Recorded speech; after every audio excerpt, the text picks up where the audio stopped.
Weekend Wellness is brought to you by Synergy Health Center.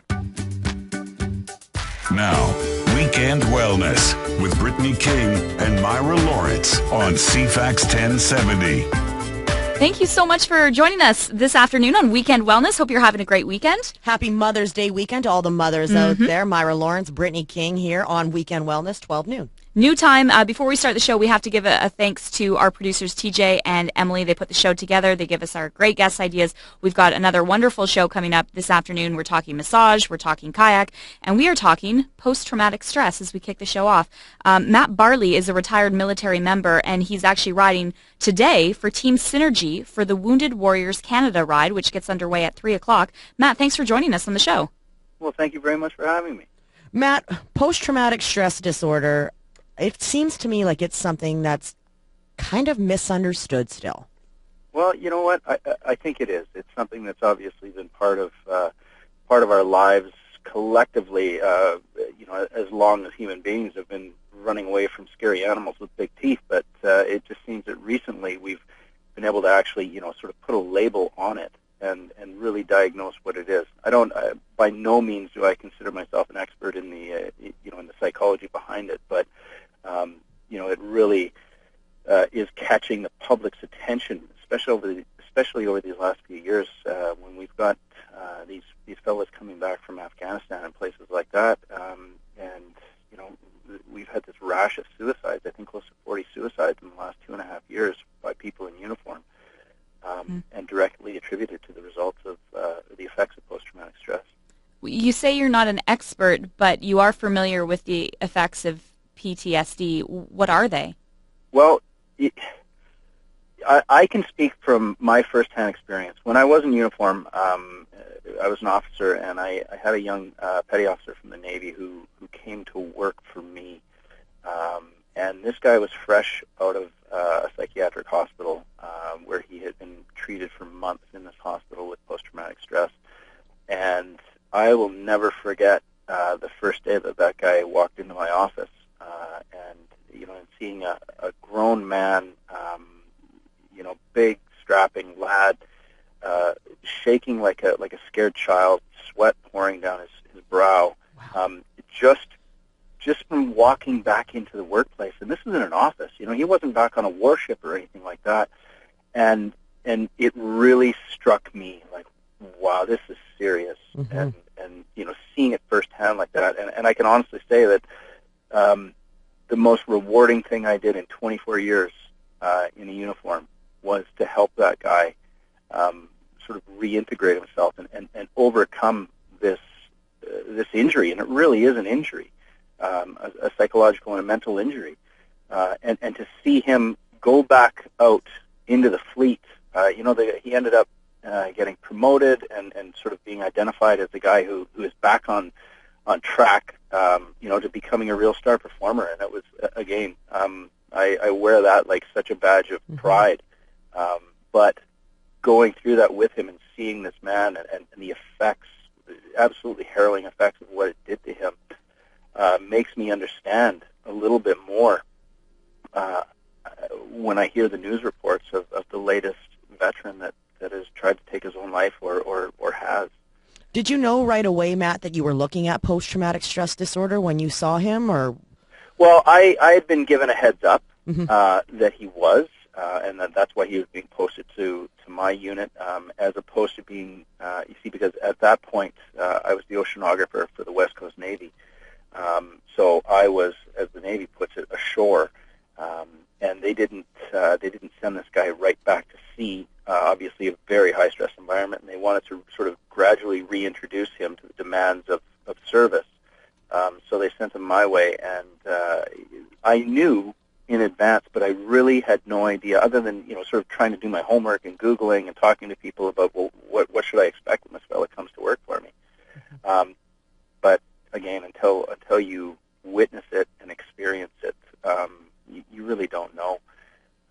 And the courage that these guys have every day to live with it and to keep going forward is something that is incredibly admirable. So you said that you helped him. How? What did you do? You know what? I just I spent a lot of time talking with him. Just the military can be a very hierarchical place. Rules and there are specific ways to interact, I guess. And I really changed my leadership style specifically with him, such that it was, I would say, less formal. And I'll be honest, I formed a friendship with him, and it allowed I think it just sort of created the atmosphere where, over time, he felt comfortable to talk to me about it. And if he came in one day and it's like a disease where it can just, you wake up in the morning and it just knocks you right over.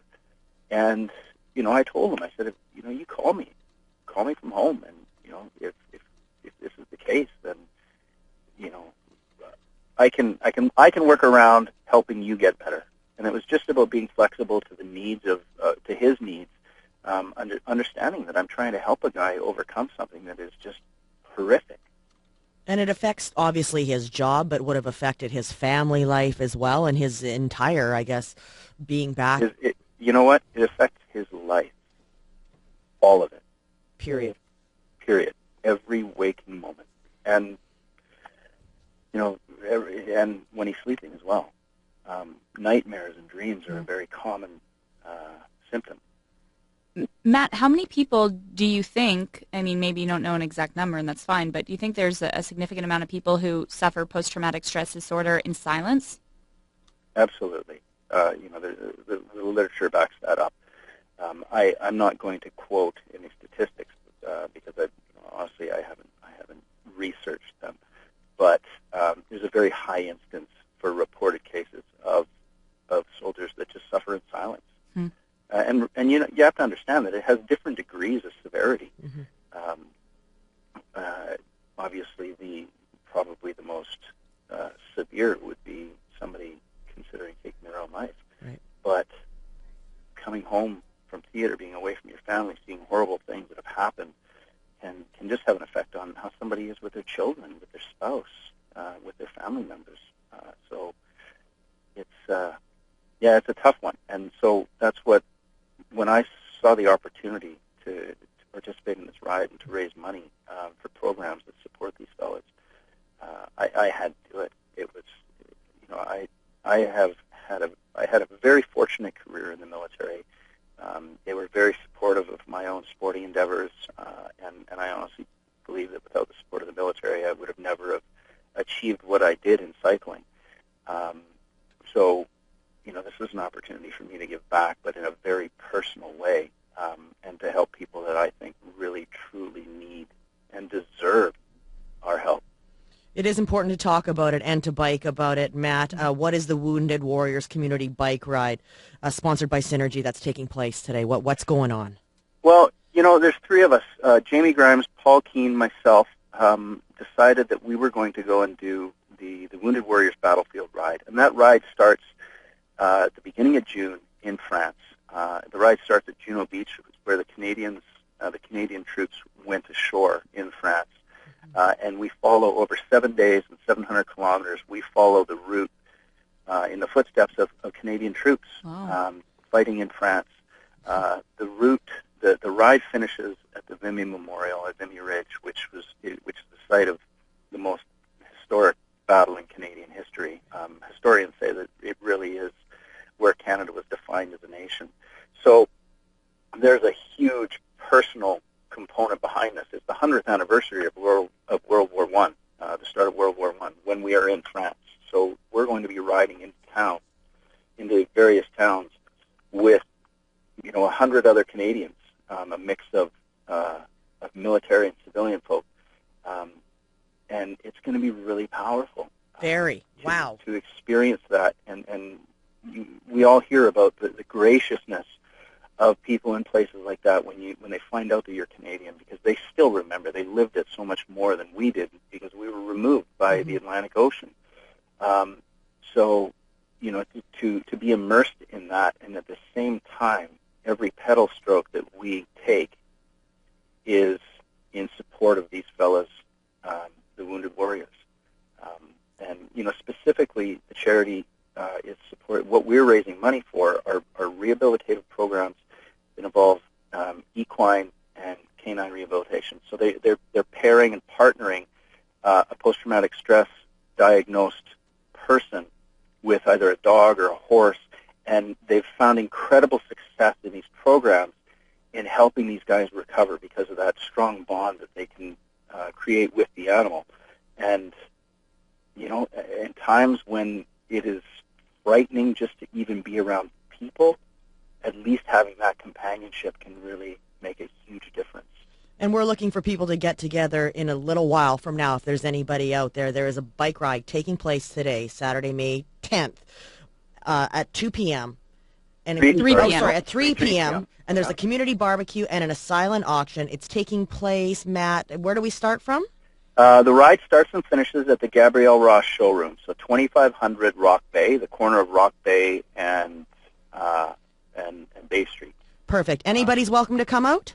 Yes, anybody. Bring your scooter, bring your tricycle, bring your race bike. We've got Olympians Simon Whitfield, we've got world champion Mel McQuaid, Brent McMahon. We've got all these great athletes who just want to be part of this and support it. So we're really excited, and Coin Brewery is putting on craft beers for us and barbecue and a whole bunch of really cool bike stuff, bike race frames and race wheels and bike parts and accessories, free flights, Harbour Air's kicked in. We've got entries to the Tour de Victoria to ride with Ryder Hesjedal. So we're really hoping that that people can find a couple hours in their afternoon today to come out and support it, because it's an amazing cause, and these guys really, really need our help. Perfect. Bike or no bike, we will see you at 25 Rock Bay Ave. You are riding with Team Synergy for the Wounded Warriors Canada ride. Matt Barlee, thank you so much for joining us on Weekend Wellness, and have fun this afternoon at 3. Welcome to Roger's Tech Talk. Question about the new Samsung Galaxy S5, Raj. Amazing new phone, especially when you pair it up with the wearable Gear 2 Neo, so you get messages and notifications right on your wrist. Totally. And you get the Neo for just $49.99 when you upgrade or switch to a GS5 on select 2-year plans, a savings of $170. And it's only at Roger's. Sorry, what was your question again? Oh, there's no question now, Raj. Hurry in while supplies last.